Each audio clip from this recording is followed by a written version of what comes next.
What's up YouTube, this is Collect Pokemon and welcome back to another video. In today's video, I am back to my office and we are going to look at some graded cards.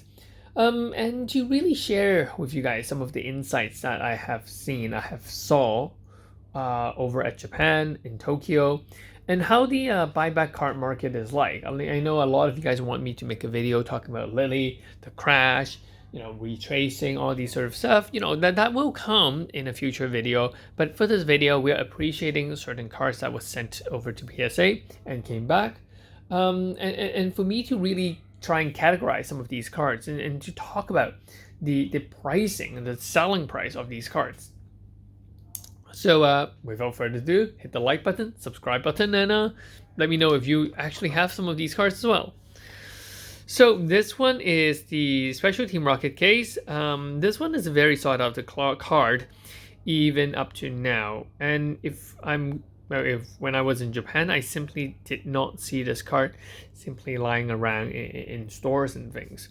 Many buyback lists still have this card. They're still trying to buy back not only the raw but the PSA 10 version of this. It is still very sought after. I would say, cards such as these the pre-SM era, the XY era cards, many of them are still very, very sought after, even up to this point. So you don't really have to worry about, whether these cards has significantly retraced back in price. Now, the set of cards that, the next set of cards, the low-end friends, as well as these Pikachu from the Master Battle set, both receiving a 10. I've actually sold a set of these in Japan to the buy list, and the price had dropped significantly. When I say significantly, this card used to be at around 2 million, 3 million, close to 3 million yen, 2.8 million yen for the buyback price. But now it currently dropped to 1 million yen for the buyback price. It dropped close to, well, actually more than 50%. But to be very honest with you, even though at 1 million yen buyback price, I still sold the card because to me, I've made enough already. So it doesn't really matter even if it's dropped. So this one I think was going for around, was it 20, 30, 40, 40,000, 40,000, 20,000? I can't remember off the top of my head right now. I would have another video showing you the invoice of the buyback price. So yeah, basically these sets are still cards that are still being sent and submitted to PSA. The next card is one of my my personal favorite card. I actually don't have a PSA 10 of this for myself. I actually have a BGS Gold Label 10. This is the Mega Battle Poncho Pikachu. This is one of the more rare Poncho Pikachu card that was released in 2016. There are two versions of this. This is the more rare version. It was said that there were like 300, 400 made, something along that line. The hype of Pokemon over the past half year did not actually impact the card price of this.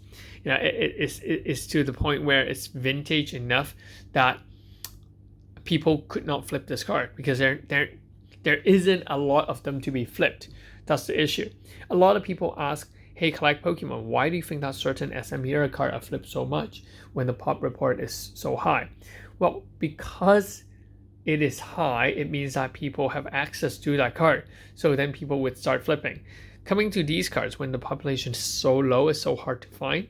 Not a lot of people want to sell this card. And because of this, we don't see a flipping of price. And, I'll explain that in a later video later. But yeah, this is definitely a very sought after card. Now, other cards that are good but difficult to flip are the illustration contest one. So here we have a PSA 9 of the Zorak. Beautiful looking card, and I think this is a second grade winner. But the problem with this card, very similar to the Poncho Charizard Mega Battle one, is that there isn't a lot of these circulating in the market. And because of that, it is very difficult for people to gauge the price. And because of that, it's simply not a good card for flippers. It's just very hard to flip these cards or even to manipulate these cards. Here is another Pichu from the second grade winner. This is a 2009 one, so a year older. Beautiful artwork, second grade, doing a lot of pencil coloring. Lovely, lovely card. Then we also have another Zorak winner. This is a PSA 8 one. And we can see that, yeah, that's the first grade winner, PSA 8. This card was actually graded at PSA 9 before, if I did not remember wrong. I think it was an 8, 9, and now back to 8. So, you know, the owner of this card really wanted to resubmit it to see if it can get a 10. So, unfortunately, not this time. Poncho cards in Japan has been, it's still very popular. For example, the buyback price of this card is still sitting at about 1.1 million yen. Still very, very sought after. People still want these Poncho cards. The idea of these are that there is enough quantity, but it's not as rare as the other ones. So it is in a way flippable. Waifu card is a concern. Waifu card has retraced a lot. Even the top waifu card, the Asalora, the Lily, we saw that it retraced back to around 50% or so, or even less. What do I see? I do believe that the high end waifu card will then slowly climb back up in price, but the second or the lower tier waifu card might not. But waifu card in general has dipped a lot. Is it a good time to buy? I mean, I wouldn't. But is it a good time to sell? I wouldn't either. So I would just wait for it to go up because I know that they have the potential to go up more. But it is very, very risky, and waifu card is simply not my thing. So if it drops further, I mean, I see it more of an investment than a collection, then I wouldn't buy it at this point. But yeah. Last but not least, another very rare card, Marnie. This is not actually a waifu card. I'm going to push those back. This is actually the Creatures Deck Corporation History deck. So if you take a look at the back, this is that special box version, which they celebrate the 25th anniversary. This card is different to all the other cards because there is simply no texture to this card, which is very different from the actual full art Marnie. And obviously we have the 25th anniversary stamp. This one is graded PSA 8. Hopefully, they'll get a high grade. But it's really hard. This is just a very rare card to see.